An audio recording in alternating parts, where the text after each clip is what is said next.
Fala agora o ministro Alexandre de Moraes.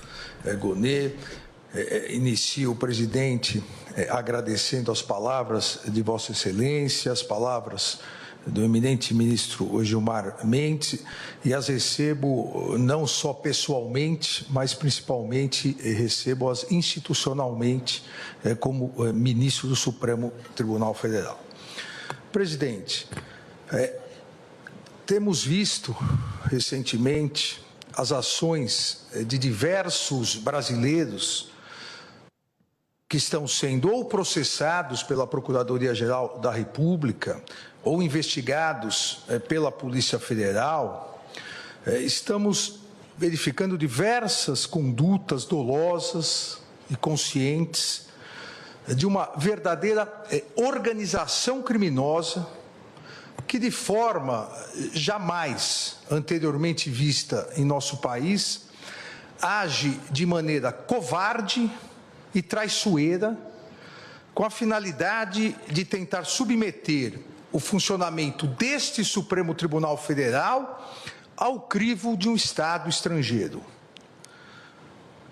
Age, repito, de maneira covarde e traiçoeira. Covarde porque esses brasileiros pseudo-patriotas encontram-se foragidos e escondidos fora do território nacional. Não tiveram coragem de continuar no território nacional.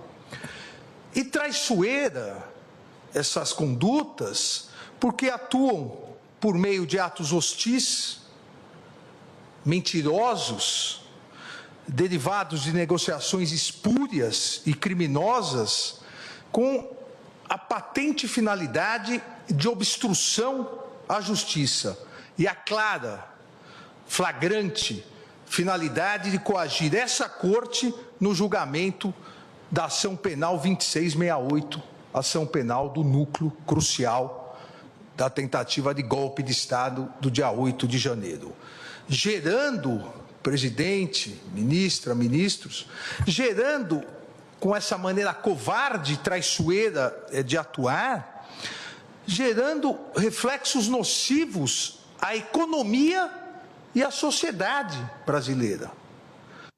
Como disse o ministro Gilmar Mendes, é uma verdadeira traição à pátria, uma traição covarde e traiçoeira. Há fartas provas nas investigações comprovando essas condutas ilícitas. Não só induzimento, instigação e auxílio na tentativa de submeter o funcionamento do Supremo Tribunal Federal ao crivo de um outro Estado, ao Estado estrangeiro, com clara afronta à soberania nacional, mas também fartas provas demonstrando auxílio na negociação espúria, vil, traiçoeira com autoridades estrangeiras para que se pratique atos hostis à economia do Brasil. Porém, presidente, mais do que esses ataques criminosos, o que se observa são condutas ilícitas e imorais de brasileiros, flagrantemente essas condutas impregnadas com a corocre da defesa de escusos interesses pessoais e o sabor amargo da traição à pátria e ao povo brasileiro, com constante atuação e seguidas afirmações como se glória houvesse nisso, como se glória houvesse na traição, seguidas afirmações, principalmente nas redes sociais, assumindo autoria de verdadeira intermediação com o governo estrangeiro para a imposição de medidas econômicas contra o próprio país, que resultaram em taxação de 50% dos produtos brasileiros importados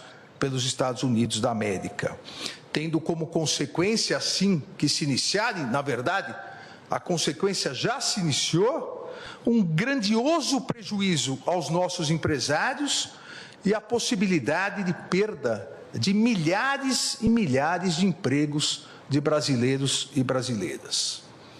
a insistência dessa organização criminosa na implementação de medidas nocivas ao Brasil, com a implementação e o incentivo à implementação dessas tarifas e agressões espúrias, agressões internacionalmente consideradas espúrias e ilegais contra autoridades públicas brasileiras, tem por finalidade a criação de uma grave crise econômica no Brasil, e que, para desgosto desses brasileiros traidores, não ocorrerá, mas a ideia de gerar uma grave crise econômica no Brasil, para que com isso haja uma pressão política e social contra os poderes judiciário e legislativo, com consequente interferência no andamento das ações penais em andamento, que já se encontram em fase de alegações finais. O modus operandi é o mesmo. O modus operandi golpista é o mesmo. Antes, acampamentos na frente dos quartéis, invasão na Praça dos Três Poderes, para que com isso houvesse, como mais de 500 réus confessaram, houvesse a convocação de GLO e as Forças Armadas, gerando uma comoção nacional, e aí houvesse a possibilidade do golpe. Repito, modus operandi o mesmo. Incentivo a taxações ao Brasil, incentivo à crise econômica, que gera crise social, que por sua vez gera crise política, para que novamente haja uma instabilidade social e a possibilidade de um novo ataque golpista. E essa geração de pressão política e social contra os poderes judiciário e legislativo tem claramente a finalidade ilícita de favorecer interesses pessoais. E digo, coação contra o poder legislativo também. Pasmem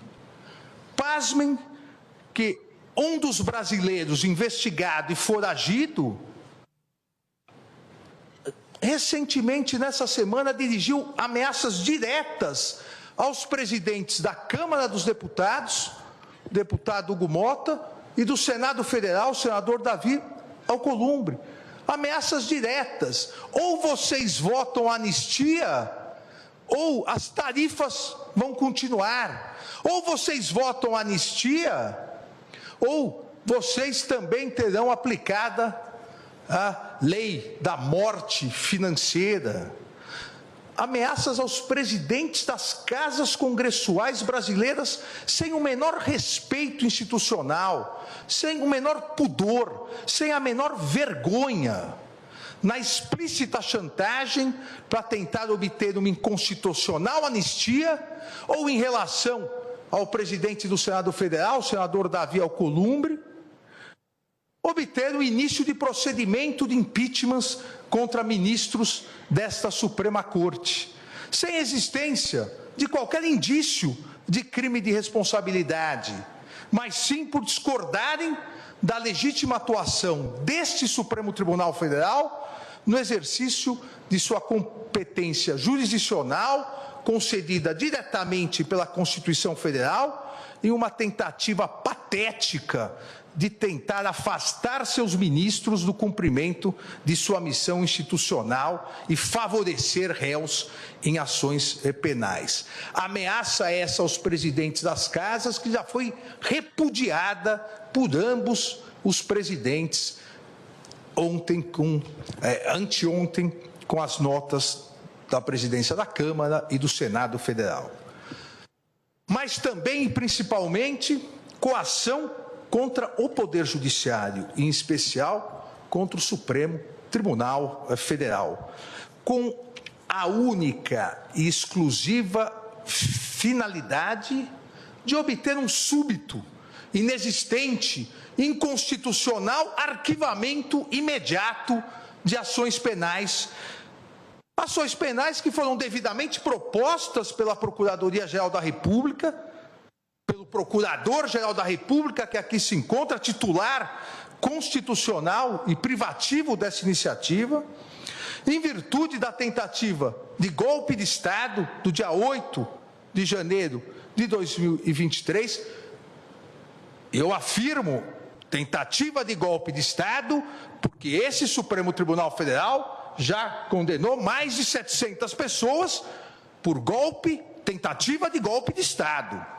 Então, há ainda ações penais em andamento, propostas devidamente pelo Procurador-Geral da República, que tem total autonomia e independência constitucional, derivadas de investigações da Polícia Federal e cujos atos processuais vêm sendo realizados dentro do devido processo legal, rigorosamente observado pelo Supremo Tribunal Federal, com a participação, fiscalização e acompanhamento tanto do Procurador-Geral da República, como por 96 advogados. 96 advogados estão habilitados nos autos dos 4 núcleos denunciados pelo Procurador-Geral da República, com amplo, total e restrito acesso a todas as provas. Devido ao processo legal, realizado com a oitiva já de 8 testemunhas de acusação e 149 testemunhas de defesa, ministra Carmen. Foram ouvidas 149 testemunhas de defesa em respeito à ampla defesa, em respeito ao contraditório. Foram interrogados os 31 réus desses 4 núcleos, sempre de forma absolutamente pública e transparente, com todos os atos gravados em áudio e vídeo e disponibilizados a toda a imprensa e para toda a sociedade, e ainda todos os interrogatórios transmitidos ao vivo pela TV Justiça e pela mídia em geral. Eu aqui afirmo sem medo de errar, não houve no mundo uma ação penal com tanta transparência e publicidade como essa ação penal.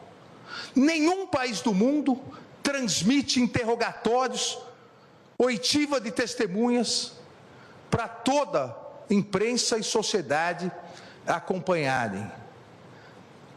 É o Supremo Tribunal Federal atuando dentro da Constituição, dentro dos princípios republicanos e garantindo o devido processo legal.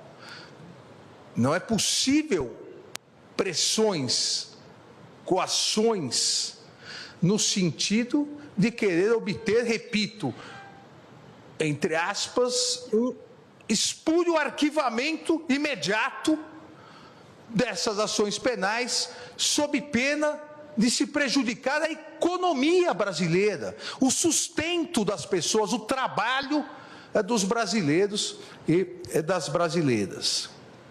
Essas coações, essas tentativas de obstrução à justiça, realizadas por esses brasileiros supostamente patriotas, a favor de interesses estrangeiros, tem, eu repito, uma única finalidade: a finalidade de substituir o devido processo legal, com a ampla participação do Ministério Público, repito, de 96 advogados constituídos, com acompanhamento da mídia, com acompanhamento da sociedade, substituir o devido processo legal, a análise justa e imparcial das denúncias oferecidas, substituir por um tirânico arquivamento para beneficiar determinadas pessoas que se acham acima da Constituição, acima da lei, acima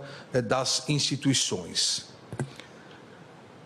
Esses réus investigados brasileiros que estão induzindo, instigando e auxiliando a prática dessas condutas nefastas contra a sociedade brasileira, criminosas contra as autoridades públicas, não estão só ameaçando, coagindo autoridades públicas, ministros do Supremo Tribunal Federal, mas também, e fazem isso diariamente nas redes sociais, ameaçando as famílias dos ministros do Supremo Tribunal Federal, do Procurador-Geral da República, em uma atitude costumeiramente afeta a milicianos do submundo do crime, que atacam as autoridades e atacam os familiares das autoridades. Essas condutas dessa organização criminosa, essas condutas caracterizam claros e expressos atos executórios de traição ao Brasil e flagrantes confissões da prática dos atos criminosos, em especial dos crimes de coação no curso do processo, obstrução de investigação de infração penal que envolva organização criminosa e, principalmente, atentado à soberania nacional. Pois continuam dia após dia, ao verificarem que esta corte, e, presidente, faço questão de dizer, não só essa corte, a Procuradoria-Geral da República e a Polícia Federal não se vergarão a essas ameaças. Em virtude disso, dia após dia, esses brasileiros traidores da pátria continuam a incentivar, instigar, auxiliar a prática de atividades e atos hostis ao Brasil. A ousadia criminosa parece não ter limites, com as diversas e contínuas postagens em redes sociais e declarações na imprensa, declarações atentatórias à soberania nacional, à independência do Congresso Nacional e à independência do poder judiciário. Repita-se, não só como citei anteriormente, com as recentes ameaças aos presidentes Hugo Motta e Davi Alcolumbre, da Câmara e do Senado Federal, com a ameaça de aplicação de um possível mal futuro à Lei Magnitsky, como a minha aplicada, caso eles não façam o que se exige, o que essa organização miliciana exige. Mas, da mesma forma, essas ameaças covardes, infrutíferas, também continuam sendo dirigidas a membros desta corte. Esta semana, dirigidas ao eminente ministro-presidente Luiz Roberto Barroso, ao nosso decano, o ministro Gilmar Mendes, ao ministro Cristiano Zanin, mas mais grave, patético desses traidores, também de viva voz, áudio e vídeo, ameaças às esposas e familiares, citando nominalmente as esposas do ministro Gilmar, do ministro Cristiano Zanin, demonstrando não existir limites para a ousadia e covardia dessa organização criminosa, que será, como bem disse o ministro Gilmar Mendes, será responsabilizada, será integralmente responsabilizada. E na mais característica criminosa dessa verdadeira organização miliciana, ao fazerem as postagens, dizem, ainda há tempo caso você aceite a torpe coação. Acham que estão lidando com pessoas da laia deles, acham que estão lidando também com milicianos, mas não estão. Estão lidando com ministros da Suprema Corte Brasileira. Engana-se essa organização criminosa ao esperar que a permanência e continuidade dessa torpe coação possa, de alguma forma, gerar uma covarde rendição dos poderes constituídos brasileiros. Engana-se essa organização criminosa miliciana e aqueles brasileiros escondidos e foragidos do território nacional enganam-se em esperar fraqueza institucional ou debilidade democrática. As instituições brasileiras são fortes e sólidas, e seus integrantes, principalmente aqui no Supremo Tribunal Federal, os integrantes foram forjados no mais puro espírito democrático da Constituição de 1988. Coragem institucional e defesa à soberania nacional fazem parte do universo republicano desta Suprema Corte, que não aceitará coações, obstruções ou tentativas de novos golpes de Estado, como ocorrido em 8 de janeiro de 2023. Recentemente, citei o imortal Machado de Assis ao proclamar que a soberania nacional é a coisa mais bela do mundo, com a condição de ser soberania e de ser nacional. A soberania nacional, digo eu agora, a soberania nacional não pode, não deve e jamais será vilipendiada, negociada ou extorquida, pois é um dos fundamentos da República Federativa do Brasil, expressamente previsto no inciso 1º do artigo 1º da Constituição Federal. O Supremo Tribunal Federal sempre será absolutamente inflexível na defesa da soberania nacional e em seu compromisso com a democracia, os direitos fundamentais e o Estado de Direito. No seu compromisso com a independência do Poder Judiciário e os princípios constitucionais brasileiros. Eu vi na mídia que, na quarta-feira, o eminente ministro Flávio Dino,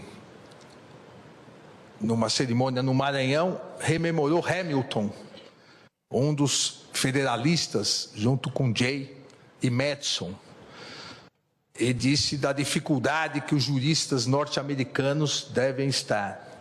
Eu complemento aqui citando Abraham Lincoln, também advogado, Abraham Lincoln, 16º presidente dos Estados Unidos, responsável pela manutenção da União dos Estados Unidos e pela proclamação da emancipação, que afirmava: os princípios mais importantes podem e devem ser inflexíveis. A independência judicial é um desses princípios que não só pode, não só deve, mas também será inflexível e defendido por esse Supremo Tribunal Federal. A independência judicial, ela não é um direito do magistrado. A independência judicial, ela constitui um direito fundamental dos cidadãos, que têm o direito a uma tutela judicial efetiva, ao processo e julgamento por um tribunal independente e imparcial, pois não se consegue, em lugar nenhum do mundo, não se consegue conceituar um verdadeiro Estado democrático de direito sem a existência de um poder judiciário autônomo para que exerça sua função de guardião da Constituição e das leis. Isso é um princípio inflexível. É um princípio inflexível da Constituição brasileira, a independência do Poder Judiciário em defesa da Constituição brasileira. E a história desse Supremo Tribunal Federal demonstra que jamais faltou e jamais faltará coragem aos seus membros para repudiar as agressões contra os inimigos da soberania nacional, inimigos da democracia e inimigos do Estado de Direito. Um país soberano como o Brasil sempre saberá defender a sua democracia e soberania.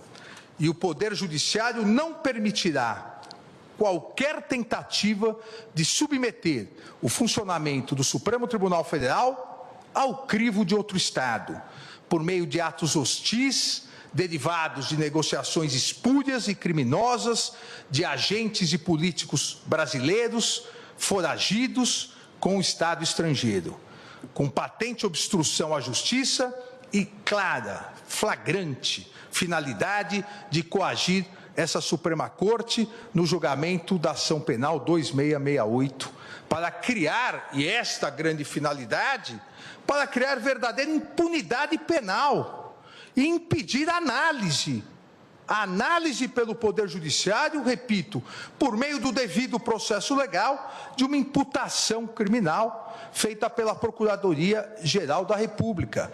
A possibilidade que garante a Constituição de análise da responsabilidade ou não, responsabilidade penal ou não de cada um dos réus, como já feito em 638 ações penais julgadas. E essa ação penal pretende ter um súbito arquivamento.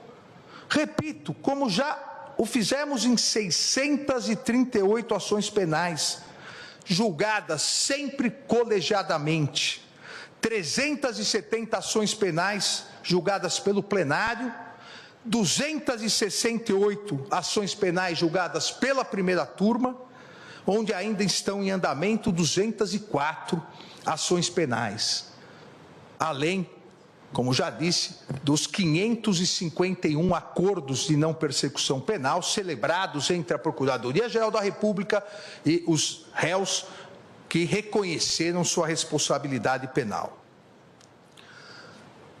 As ações prosseguirão. O rito processual do Supremo Tribunal Federal não se adiantará, não se atrasará. O rito processual do Supremo Tribunal Federal irá ignorar as sanções praticadas. Esse relator vai ignorar as sanções que foram aplicadas e continuar trabalhando como vem fazendo, tanto no plenário quanto na primeira turma, sempre de forma colegiada, diferentemente das mentiras, das inverdades, da desinformação, e bem citou o ministro, nosso decano, o ministro Gilmar Mendes, a desinformação das redes sociais. O devido processo legal no Supremo Tribunal Federal é sempre realizado pelo colegiado. E trago um dado aqui que talvez nenhum outro conjunto de ações penais no mundo tenha esse número, ministra Carmen. Durante as investigações e as ações penais relacionadas à tentativa do golpe de Estado de 8 de janeiro de 2023, investigações e ações penais, foram interpostos contra decisões minhas monocráticas 707 recursos. 707 recursos. Todos, absolutamente todos, foram improvidos e os colegiados mantiveram as decisões proferidas. Foram julgados desses 707 recursos, 413 no plenário e 294 pela primeira turma, a demonstrar que o devido processo legal nas ações penais nesse Supremo Tribunal Federal é o resultado do colegiado, é o resultado da vontade do colegiado, seja do plenário, quando sua competência for, seja das turmas, quando a competência lá estiver estabelecida. 707 recursos interpostos. Esta Corte vem e continuará realizando sua missão constitucional, e, em especial, nesse segundo semestre, realizará os julgamentos e as conclusões dos 4 núcleos das importantes ações penais relacionadas à tentativa de golpe de Estado de 8 de janeiro de 2023. Os 4 núcleos tiveram encerradas as suas instruções, ouvidas suas testemunhas, um deles já quase em fase final de alegações finais, os outros iniciarão a fase das alegações finais e ainda esse semestre, obviamente, pedindo pauta ao eminente presidente da turma, ministro Cristiano Zanin, nós julgaremos todos os responsáveis, absolvendo aqueles onde não houver prova de responsabilidade, condenando aqueles onde houver prova, mas julgando, exercendo a nossa função jurisdicional e não nos acovardando em virtude de ameaças, seja daqui ou de qualquer outro lugar. O Supremo Tribunal Federal continuará a exercer seu papel de guardião da Constituição, continuará exercendo o seu papel nas ações penais para que dê uma resposta final a toda a sociedade brasileira sobre quem realmente foi ou quais foram os responsáveis pela tentativa de golpe, dentro do devido processo legal, do respeito à ampla defesa, do contraditório, inadmitindo qualquer ingerência interna ou externa na independência do Poder Judiciário, com serenidade, competência e coragem. Obrigado, presidente.